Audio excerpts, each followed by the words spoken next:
কেবলই ঘুম থেকে উঠলাম, এখন খাবো। কারেন্ট চলে আসছে, যার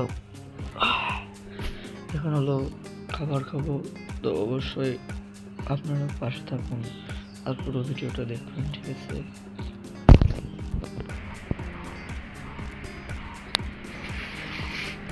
গাইস मैंने तो খিচুড়ি खाता हूँ, যেহেতু ঠান্ডা ঠান্ডা পড়তেছে খিচুড়ি খাওয়ার সময়। এখন তো খিচুড়ি খেয়ে এই দেখেন দুইটা লঙ্কা, পেঁয়াজ এবং কি কাঁঠালের হাঁটি, এটা দিয়ে এখন আমি মাখিয়ে খাবো।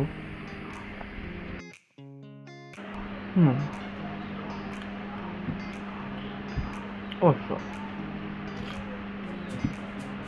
খাবার হিসেবে ভালোই।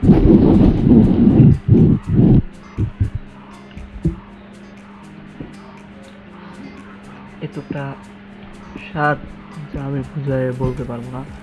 তো অবশ্যই যারা বর্ষাকালে খিচুড়ি খান অবশ্যই ভিডিওটাকে লাইক করবেন।